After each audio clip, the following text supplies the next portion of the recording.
Hello and welcome to Jetavanaram Buddhist Monastery. Today we meet with the third episode of this brand new series of Dhamma Talks. The purpose of these talks is to bring to you a new and fresh perspective to the philosophy of happiness. We understand that this is something that you and I and people all over the world strive for. Happiness, as simple as it sounds, it seems to be so complicated, seems to be so convoluted. It only requires us to open our eyes and have a look around us, to realize that it seems to be a very complicated subject, a very difficult aim and goal to achieve. Evidence is that people seem to be doing all sorts of different things to achieve something that sounds so simple. So, our purpose then is to understand if there's a simple and yet effective path to achieving ultimate happiness. And so, on that journey, we take another step forward today, and before we do so, let us make our veneration to the Gautama Supreme Buddha and begin today's proceedings.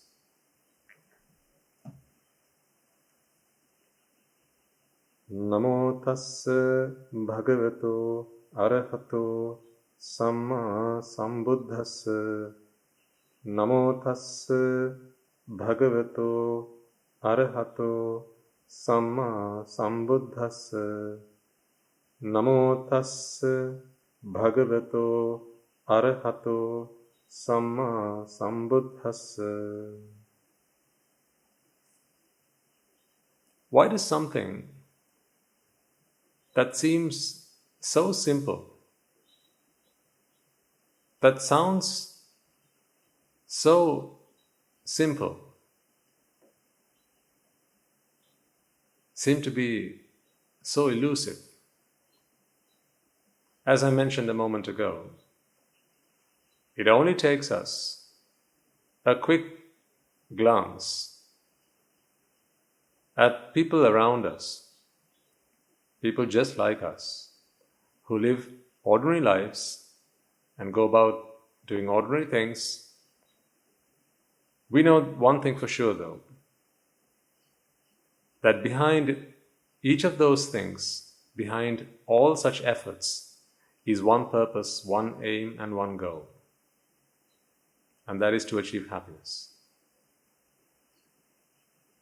With so many people trying so many different things, so many different paths, so many avenues, making so much effort to achieve this, how is it that it has escaped our grasp for so long? How is it that it seems like a incredibly difficult nut to crack? Are we looking in the wrong places? 8 billion of us? This experiment, that is the pursuit of happiness, has been attempted at least 8 billion times, and that is only at present. But if you consider the total number of attempts, which let's say is the total number of people that have ever lived on this earth, then we are talking about an uncountable number. So many different attempts, so much effort put into just one thing. Although it looks like we seem to be doing numerous things, at the end of the day, they're all for one purpose, and that we know is happiness. This is what we discussed in the first episode of our talk. So let's take a moment to try and understand what it is that we do currently to achieve this happiness, and then take an analytical view to try and figure out if there's anything fundamentally wrong with what we do. Because you see, as intelligent beings, we have the capability to think something through analytically, and using intellect, we are able to identify if there's something wrong with what we do and then fix those errors. So that is a gift that we all possess. And what is the point of having such a gift, such an invaluable gift, if we don't make use of it to achieve the ultimate goal of our existence? We all know from our oldest memories of when we were young to our present times, however old you may be, there are numerous things that we have done in our lives and we have seen other people do in their lives. Right from tasting food, going places, hobbies such as gardening, playing musical instruments, singing, dancing, photography, art, to various things like professions that people are engaged in. Some people claim that the work they do makes them happy.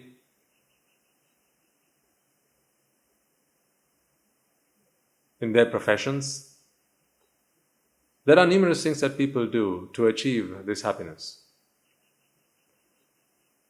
If we take a moment to study if there's anything common in all these various enterprises and efforts, before long, it should become obvious to the analytical mind that regardless of the differences that lie between all these things, there is something that is common. And what is it that is common? It is that all these activities, the doing of these activities, the coming of these activities, or the becoming of these activities, their materializing is dependent on multiple factors. I'll take a very simple example. Let's say, for instance, to be happy, someone likes to draw pictures. So they like drawing pictures, and that is what makes them happy. This is a very common thing. When they look at the picture, when they draw it, when they visualize it, when they paint it or color it in some other way, all these things give them happiness. And that is why they continue to work on that. This is why they continue to do that. And that's fair enough. But is there something that is fundamentally wrong with drawing a picture if that is done for the purpose of happiness? I want you to start to think about that. And in the meantime, I'll take another example. Let's say someone likes to smell flowers, the sweet aroma of a flower, a jasmine. If that makes you happy, the sweet smell of a jasmine, is there something fundamentally wrong with hoping and expecting to achieve happiness through the process of smelling a flower? While you think about that, let me offer another example. Something that people often do for the purpose of happiness is food, eating, tasting. Different items of food are tried all over the world, and new items of food are invented on a daily basis. Food scientists throughout the world in their laboratories try their very best to invent new dishes that appeal to people's palates. And this is because people seek pleasure, happiness, by tasting food. It is the taste of it that brings them happiness. So, 3 examples that I have presented to you. In each of these 3 examples, so drawing pictures, smelling a flower, tasting something nice, something delicious, all 3 things done for the purpose of achieving happiness. I've taken these 3 examples, not because there are no other examples to be taken. We could have taken any number of different examples, but they're simply examples because they're common. And if none of the above appeal to you, then I invite you to consider something that you do on a regular basis that makes you happy. Because no matter what example you pick, they'll all fit with the description that we are about to make in regard to these examples. And what is that? Let us think about what is common between all 3 of these examples. All of these things require some activity. It is something that needs to be done for the purpose of happiness. It is through exercise, through activity, that happiness is achieved with all these 3 things. So what that implies is that to achieve happiness, something has to be done. Some activity has to be achieved, completed. Some effort has to be made. So that also implies that without that activity, without that effort, without that endeavor, we are not happy. So that kind of gives the impression, does it not, that happiness is not something that is natural. Think about this. Because happiness doesn't seem to be something that is natural, people have to do things to achieve happiness. So if happiness is the result of activity, of endeavor, of effort, then could we not draw a conclusion from the premise that we are currently discussing that happiness is something artificial?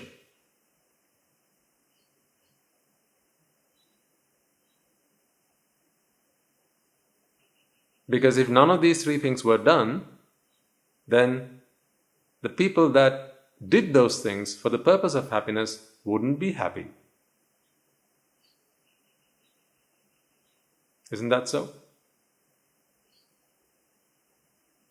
You could take any number of other examples, some of which I stated right at the beginning. Going places, going to the movies, sightseeing, bird watching, having a beer, canoeing, rock climbing, abseiling, going camping, having a barbecue, meeting friends, having an affair. All these things. I could go on, but I think you get the point. Do you see that all these things require activity? Most of you on a weekend, especially if you have a long weekend, you'd plan them, wouldn't you? You'd plan an outing. You'd plan what you would do with your family. So you may go on some websites, you may go on and speak to a travel advisor or some kind of holiday operator, and you might ask them, what could I potentially do this weekend to be happy? I've had a long day or a long week at work, and now it's time for me to enjoy myself. And to enjoy myself, then there must be something that I have to do. What does this tell us? If there is something that you need to do to be happy, then that implies that happiness is artificial. What do I mean by artificial here? What I mean is, it is not natural. So happiness is not a natural state. It is something that has to be achieved through activity. I think you all follow the point that I'm making here. Think about what you did last weekend. What did you get up to? How did you spend last weekend? Did you go see friends? Did you go to the pub? Did you order a takeaway? Maybe perhaps you spend the weekend at home watching TV? Maybe you went out for a round of golf. Maybe you went for a drive. Maybe you went to the beach. Perhaps you spent some time flicking through your photo albums. Maybe you browsed the internet, and maybe you played some games. Maybe sport is your thing. Perhaps you went swimming. Perhaps you wrote a letter. Maybe you have a pen pal on the other side across the globe, and that is what you did to have fun. That is what you did for enjoyment. That is what you did for the sake of happiness. No matter what you did, would you agree with me that no matter what you did, to achieve happiness, you had to engage yourself in activity? So that implies to us that in a state of rest, there is no happiness.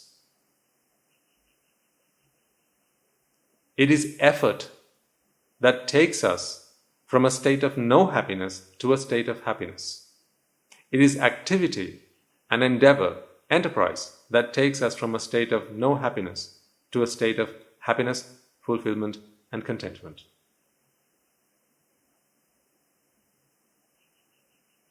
We have come to accept that, haven't we?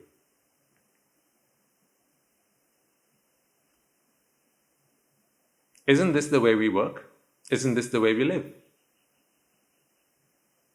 Is there any point in your life where you have ever considered that there's something fundamentally wrong about the way we achieve happiness? Or have you always accepted this as the way it is? Have you not taken it for granted that this is what happiness is? It is something that has to be achieved, something that has to be worked hard for continuously. Does it not feel that life in itself is a continuous effort to achieve happiness? At what point in your life can you stop trying to be happy and claim to be happy without making any further effort? Have you ever achieved such a state in life? Do you think that is yet to come for you? At what age have you planned a happiness that is yours without any activity? Perhaps some of you are thinking of retirement, and maybe you're thinking, well, isn't that what retirement is all about? Once I achieve my retirement age, then from that point forward, I don't have to do anything to be happy. I can just enjoy the fruits of my hard labor. Well, hang on a second. What are you planning to do after you retire? Perhaps retirement is just around the corner for some of you, and maybe that's a long way off for others. But what are you planning on doing once you have retired? Most of you will have a long bucket list of things that you'd like to do once you retire. Some of you will like to travel. See, again, that's activity, isn't it? Some of you might say, I'll just like to stay at home with my kids. Again, that's activity. You want to be with your kids. You want to be with your grandchildren, maybe, and that is what makes you happy. Perhaps you might say, I want to take up gardening. I'll have a lovely garden in my backyard. I'll grow some flowers, study a bit of horticulture, and that should keep me happy. Again, that's activity that you need to do.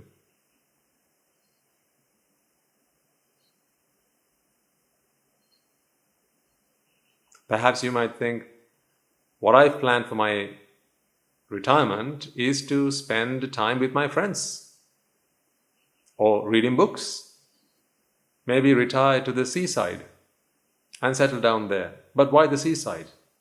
Because I like to go for a walk on the beach whenever I feel like it.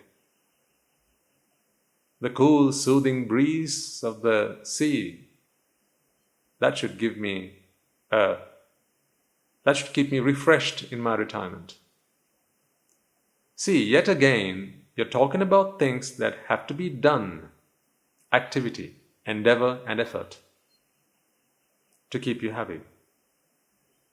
Have you ever considered a day in your life where you could do absolutely nothing and be happy?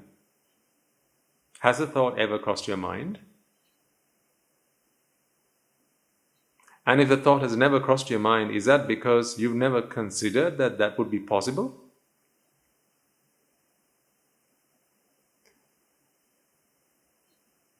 You'll be forgiven for thinking that way, because no matter where you look, no matter who you look at, no matter what you study or who you study, everywhere you look at, all you see is evidence of people working hard, tirelessly, to achieve a state of happiness.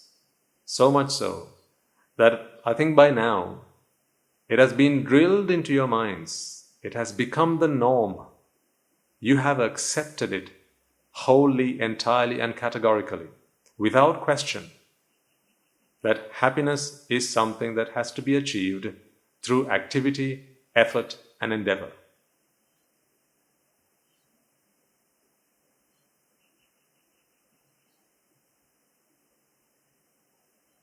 Is there something fundamentally wrong with that? I doubt anyone has stopped to question. Because even if you did stop to question something like that, normally the response you would get from people around you would be, you're just a lazy sod.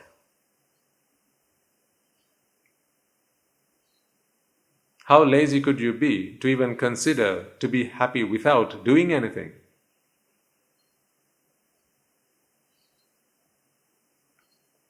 So it's a big no-no. You're not even supposed to think that way. Happiness must always be achieved through hard work. So much so that people say, no pain, no gain. To achieve any sort of gain, you have to go through pain.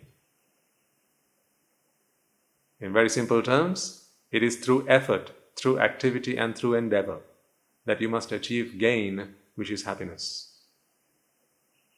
Is there something fundamentally wrong with that? Is what I like to invite you to question today. I know, this sounds so against and at odds with everything that we have learned in life. That is why I said, this series of talks is to entice you to take a new and fresh perspective at life. What is the philosophy of happiness? Has it eluded us for so long? Have we just caught up in the run-of-the-mill stuff that we go about doing every day? From dawn to dusk, and then from dusk to dawn? The constant rat chase that we have completely forgotten to question the things that we do and to ask ourselves, are we doing the right things? Am I happy? I've done so much, I plan on doing so much more.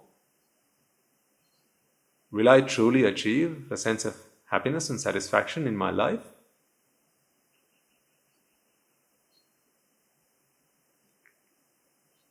It is insanity, is it not, to keep on doing the same thing, expecting a different result?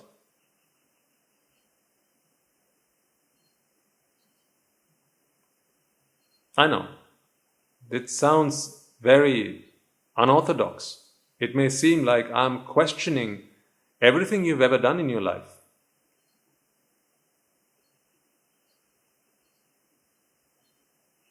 The fundamentals with which you lived your life may be what I'm asking you today to put under the microscope. But you're all intelligent people. And what good is intelligence if we don't use it to question the most important things in our lives? So I'm asking you about happiness, because it seems that that is all you have ever wanted. Happiness for yourself and happiness for your family, happiness for your loved ones. Happiness for the people that you look after, the people you're responsible for. Everything we do in life, we do it for that one purpose, one goal, one aim, one ambition.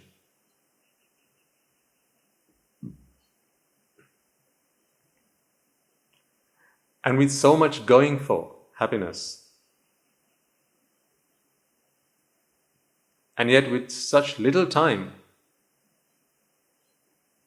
in which we need to achieve this, is there anything that we need to scrutinize more than the things that we do to achieve this happiness? So, in order to achieve happiness, we seem to be doing all sorts of things that we have today come to accept that the philosophy of happiness involves activity gains you happiness, effort gains you happiness, endeavor brings you happiness.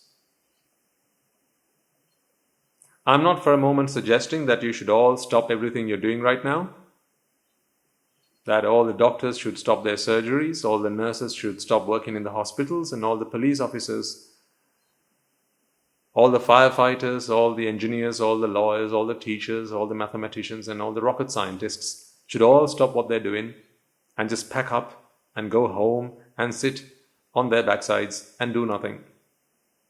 And the whole world will be a better place. Absolutely not. That is not what I'm suggesting. Not one bit. We have our duties and responsibilities to each other. There are things that we need to do for each other and for ourselves that keeps us alive, that keeps the world going. We all have an important part to play in society, in our families, in the communities that we live in. And it hasn't been true more ever than in the climate that we're in today. We are in the midst of a global pandemic, and all of the efforts that are being made by kind, generous people all over the world, every little bit is making a small difference. So I'm not suggesting for one moment that we should all stop all that effort, all that activity, and all that endeavor. That is not what I'm suggesting. I'm simply asking you to question the things that you have done so far in your life for the purpose of happiness. And I'm asking you to consider whether is it not the case that to achieve happiness, you have always had to make effort, engage in activity. Have we not today come to accept then that happiness is artificial?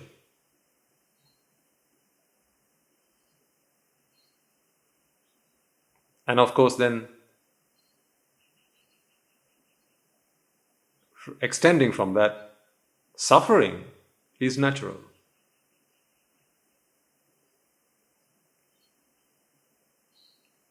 If happiness is artificial, then it seems like suffering is natural by extension. Because if we don't engage in effort, if we don't engage in activity, then we are in a default state of suffering. And again, if you go back to the examples that we discussed a moment ago, it seems like that is the truth. Drawing that picture, smelling a flower, or eating something that you like. When you're not feeling your best, when you're not feeling great, these are some of the things that you might do. And through activity, you elevate yourself from a state of suffering, from a state of unhappiness, if I may choose that word, to a state of happiness. So it gives us the impression that it is activity that moves us from unhappiness to happiness, a state of unfulfillment to a state of fulfillment. That is what we have come to learn, that is what we have seen all around us, and that is all we've ever known. Today I ask you to question the very paradigms of your life and existence so far. I'm challenging the way in which you have conducted your life and thought about the philosophy of happiness up until now. I'm not for one moment suggesting that you should drop everything that you have ever considered to be true and accept what I have to say. Absolutely not. As a matter of fact, I always prefer to ask you questions and allow you to come to your own conclusions. I prefer that. That is what my teachers have always done with me, and it helps me to come to my own conclusions, and I come to them with conviction.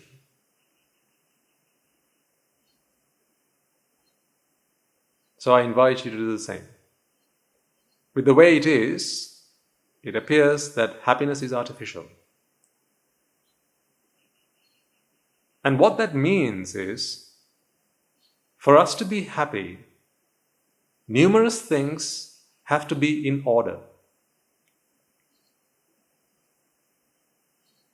Various things have to line up. Various conditions have to be true. So, again going back to the example of drawing a picture, for you to be elevated from a state of unhappiness to happiness, unfulfillment to fulfillment, unsatisfactoriness to satisfactoriness, you need to be able to draw that picture. To draw that picture, you need lots of factors to come together, such as, well, to put it quite simply, you'll need to find some paper. That has to be available. You'll need to find a pencil or a pen. That has to be available. If you want to color it, then you'll need to find some paint. That has to be available. You need to be able to use your fingers, your arms, to draw that picture. You'll need to be able to sit upright. You'll need to find some sort of canvas and draw that picture. You'll need to find some inspiration. Some artists might struggle with that. They want to draw something, but they're stuck for inspiration. And nothing comes out, even after hours of pondering, what do I do? What do I draw? See? So if in drawing that picture, you believe you will be elevated from a state of unhappiness to happiness, then all these factors must line up. All these conditions must turn true for that happiness to be achieved. And what is effort then? Effort is turning those factors the right side up, lining them up, bringing them into order.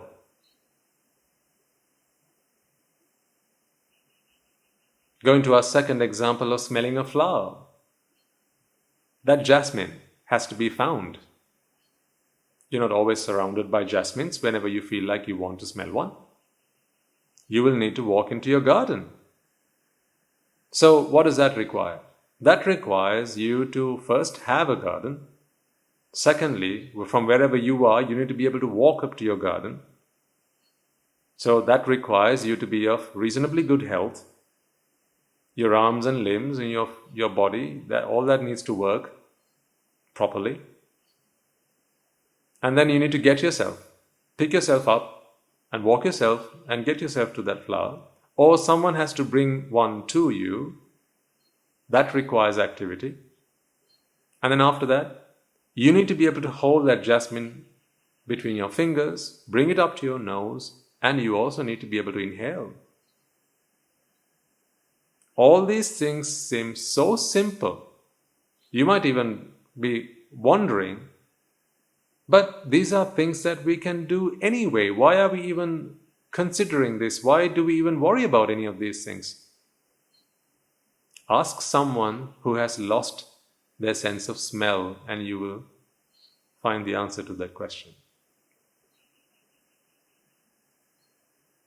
Ask someone who is not able to pick themselves up, get themselves out of bed and carry themselves to their flower garden, and you will find the answer to that question.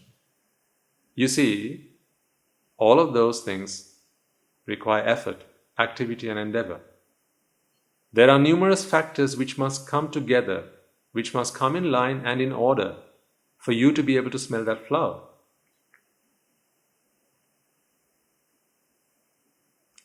As much as we like to take things for granted,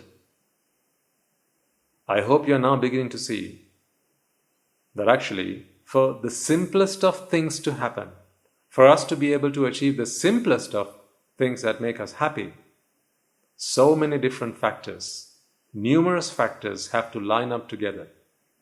So many conditions have to turn true. Take the third example. Tasting something that you like, maybe a slice of pizza, or maybe a beer, maybe your barbecue, maybe a cheesecake, maybe something as simple as an apple. To taste that sweet, delicious apple, as much as you think and you take it for granted, just think for a moment about all the different things that have to happen in the right order, in the right quantities, for that apple to be tasted. First, you need to be able to find an apple. And if you don't have one, you might think, well, I'll just go to the supermarket, right? That may be so, but you need to be able to get to the supermarket. Do you remember when the whole country was in lockdown? And you weren't able to go to the supermarkets? What about then? Now how would you be able to taste that delicious apple? That apple has to leave the farm where they grow the apples all the way to the supermarket. All of that requires effort, activity and endeavor. For you to get to the supermarket to buy that apple and bring it home, have the money to pay for it, even if you grew an apple tree in your garden, that required effort. Picking it up, washing it, slicing it, and taking that first bite. If you analyze this thing that is so simple as tasting a slice of apple, you'll begin to realize how many different things have to happen in the right order, in the right quantities, for that outcome. That is tasting that apple. You need to be able to, your body needs to be able to function correctly. You need to have money with you. Apples need to be on trees, or at least in the supermarket. What if it's out of season? What if the supermarket's shut? There must have surely been times when you really wanted something, you felt peckish about something and you wanted to maybe go out and get it, but the shops are closed. Then you had to wait until the following day. You can't tell me there's never been a time like that in your life. You never had such experience as well. Then you haven't lived. We've all had those situations. We've all faced such situations. And it's time we learn from those situations. What do those situations teach us? What do those experiences enlighten us to? The simple fact that whenever we have sought happiness, it has had to be the result of effort, activity, and endeavor. Meaning, all those factors needed to have come together. Multiple conditions needed to be true. And no matter what example you would have thought of, the same concept applies. Isn't that true? Do you agree? I think it's obvious.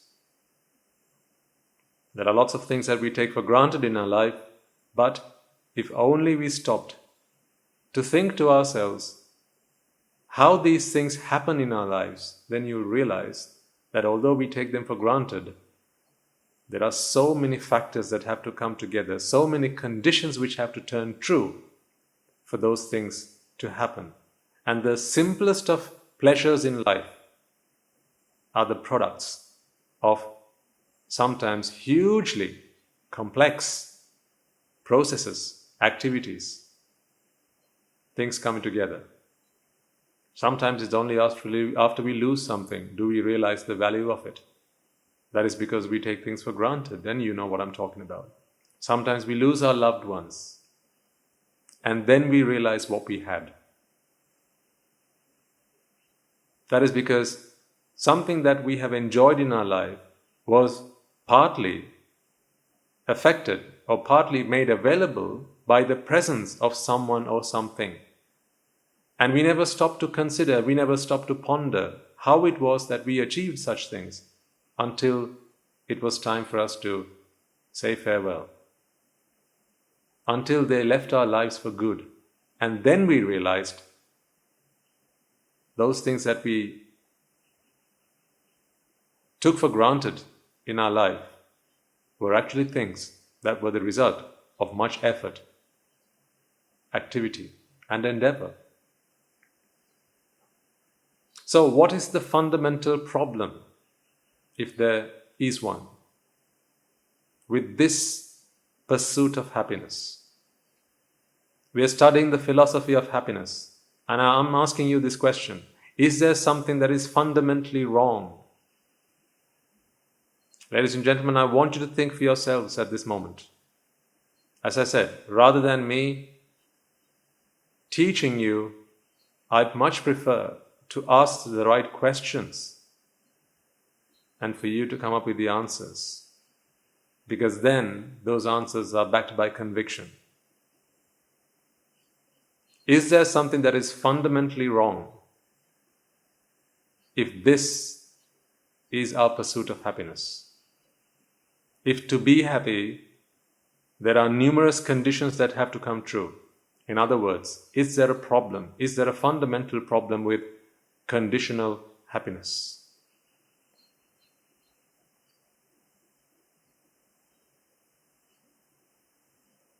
I think the answers are becoming obvious.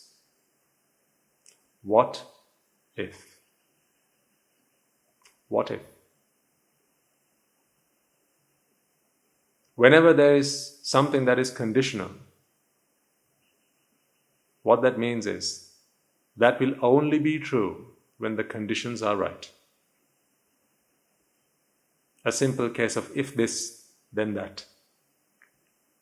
If not this, then no longer that. So if happiness is a case of if this, then that, well, what about when there is no this? Then there is no that. Take a moment to consider once again all the things that you have learned, you have seen, you have studied. Methods of achieving happiness. Right from your childhood, go back to the first memory you have of doing something that made you happy, to the present day. What did you do last weekend? What did you do last year? Where did you go last year? What did you do on your holiday? What are some of your hobbies? What are the things you do for fun? What makes you happy? If for all of these questions, your answers are things that are conditional, are things that require effort, activity, and endeavor, my oh my, do you not see a problem? Is it not all conditional happiness? And wherever there is conditional happiness, don't you see there's a problem? It is only as long as those conditions remain true. It's only for as long as those conditions remain true will the result or happiness be with you. So, at any moment, I think you can complete the sentence. At any moment, any one of those conditions turn false. What happens then? See, think about this. Take one of those examples. Smelling a flower, your jasmine. Numerous conditions have to line up in order for you to be able to smell that flower, but only one condition have to turn false for you to no longer be able to smell that flower. You had to get yourself up, you had to get yourself to your garden, pick up a flower between your fingers, bring it to your nose and inhale. I'm not even going into the detail of all the things that have to happen inside your body.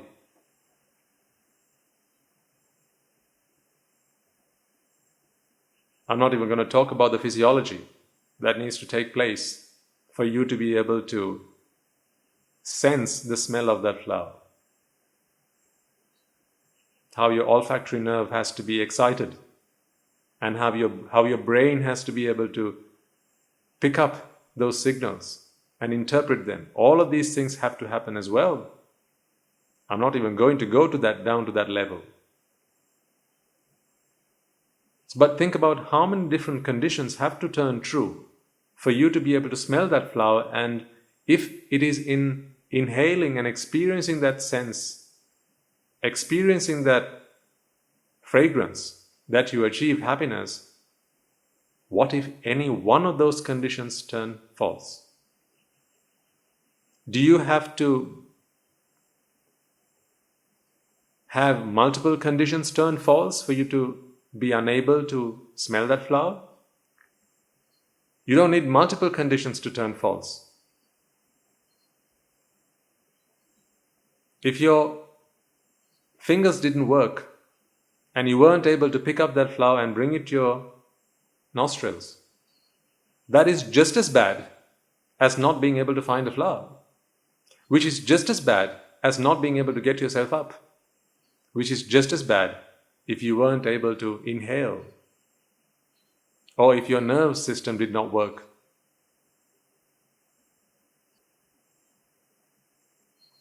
Which is just as bad if jasmine was out of season. But of course, science is very advanced in today's day and age, science and technology, and what science and technology are striving to do is to keep all those conditions tidied and in line,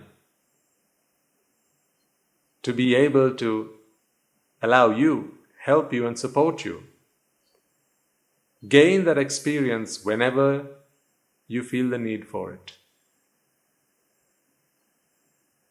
So science will make sure, or at least try to make sure, that jasmines are always in season.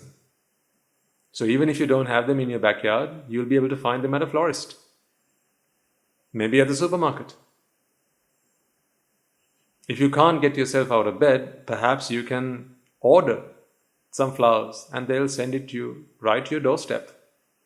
These are all gifts of science and technology. If you can't get yourself up and get yourself to your garden, then you can go to your doctor and seek medical advice and treatment, and they may be able to fix you up. See, again, gifts of science and technology. But what is science and technology always striving to do in each of these situations? It's trying to fix you up. In other words, bring those conditions in line. Science is an effort to make all those conditions true once again so that you can achieve conditional happiness. But for how long? When you fix one thing, the other thing breaks. When you fix that, another thing breaks.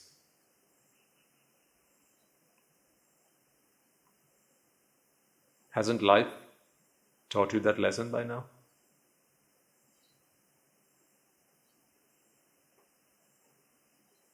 Conditional happiness.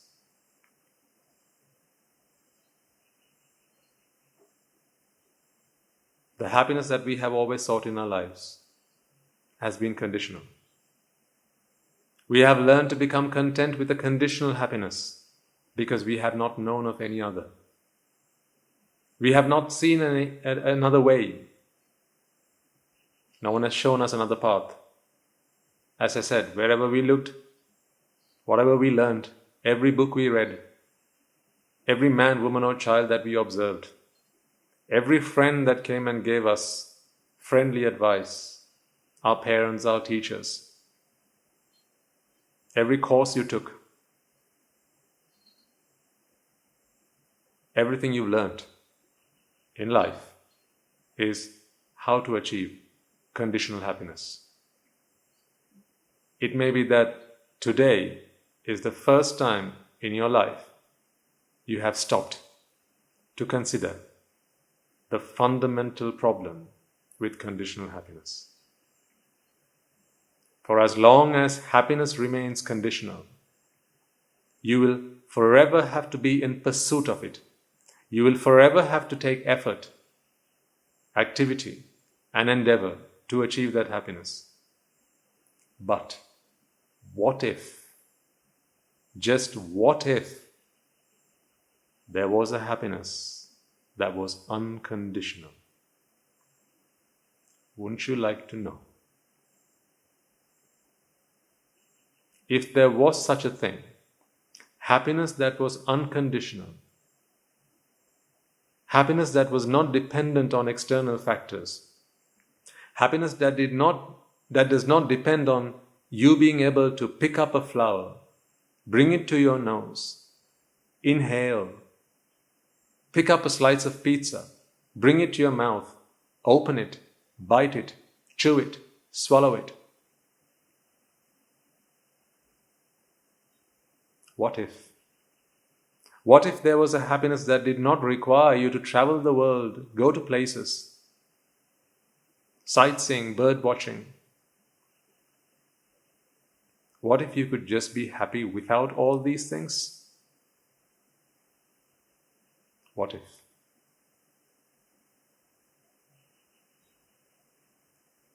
Is that a dream? Is that a fantasy?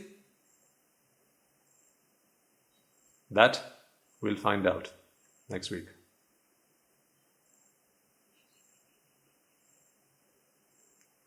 I encourage you to think about what you have learned today.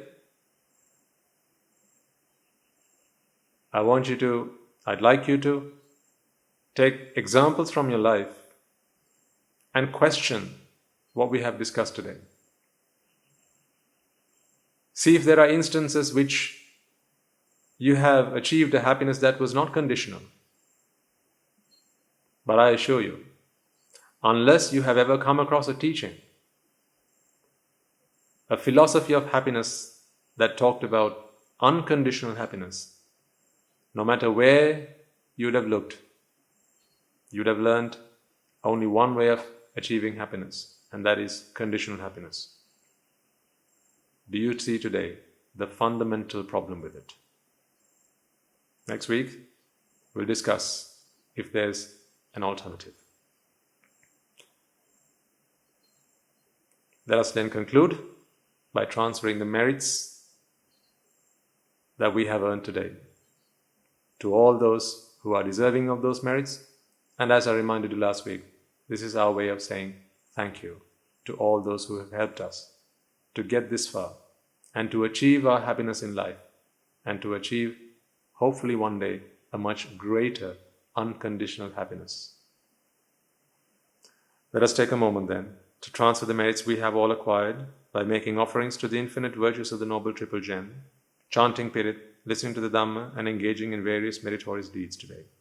First and foremost, let us remind ourselves how incredibly fortunate we are to be in the receipt of the Lord Buddha's teaching, and with immense gratitude let us transfer these merits to the bhikkhus and bhikkhunis, upasakas and upasikas, who since time immemorial have protected and preserved the sublime teachings of the Buddha and passed it down through the generations of the noble lineage in the form of the Tripitaka, which is thankfully available to us today to study, understand and comprehend the Dhamma. Let us also transfer the merits we have acquired to all members of the Mahasangha present throughout the world, including the chief prelates of all of the chapters who have dedicated their lives to the noble path and have committed themselves towards the betterment of all sentient beings. Let us not forget that among them are the monks and nuns resident in your local temples and nunneries who have always been by your side through thick and thin, come rain or shine. Let us also transfer these merits to our teachers and all other monks resident at this monastery, as well as all the anagarikas and anagarikas attached to the monastery. Let us also take a moment to transfer these merits and express our gratitude to those who make great efforts to disseminate the teachings of the Buddha, be that by transliterating these sermons, sharing them out with others, or inviting others to join them. May, through the power of these merits, if any of them have been born in the woeful plane, redeem themselves and be born in the blissful plane, and may, through the power of these merits, they abstain from the unmeritorious deeds, fulfill the meritorious deeds, fulfill the Noble Eightfold Path, and attain the supreme bliss of Nibbana. Sadhu, sadhu, sadhu. Let us also transfer the merits we have acquired to our devotees, friends of the monastery, who for the sake of merits continue to sustain the Mahasangha. This includes everyone from those of you who have contributed to the construction of the monastery, to those of you who provide the Mahasangha with shelter, alms, robes and medicines, as well as those who have passed on their know-how and continue to extend their well-wishes. May, by the power of these merits, they abstain from the unmeritorious deeds, fulfill the meritorious deeds, fulfill the Noble Eightfold Path, and attain the supreme bliss of Nibbana. Sadhu, sadhu, sadhu. Let us also take a moment to transfer merits to our mothers and fathers, husbands and wives, brothers and sisters, sons and daughters, grandparents, uncles, aunts, cousins, nephews, nieces, our elders, friends and acquaintances, employers and employees, and to all those who have helped us, supported us, assisted us in any way, shape or form. By the power of these merits, may they be healed of any physical and mental ailments and overcome any obstacles to their spiritual progress. May they abstain from the unmeritorious deeds, fulfill the meritorious deeds, fulfill the Noble Eightfold Path, and attain the supreme bliss of Nibbana. Sadhu, sadhu, sadhu. Let us also take a moment to transfer merits to the Devas and Brahmas, spirits and demons, primarily the Sakadeva, as well as all the numerous gods and deities who are committed to protect and fulfill the Sambuddhasasana. Let us also transfer merits to our guardian deities who keep a watchful eye over us and keep us out of harm's way. May, through the power of these merits, they prosper in divine power and wisdom. May they abstain from the unmeritorious deeds, fulfill the meritorious deeds, fulfill the Noble Eightfold Path, and attain the supreme bliss of Nibbana. Sadhu, sadhu, sadhu. Let us also take a moment to transfer merits to our ancestors who have predeceased us, to all who have been our families and friends and acquaintances in this infinitely long journey in samsara, and to those who have helped us, supported us, assisted us in every way they could.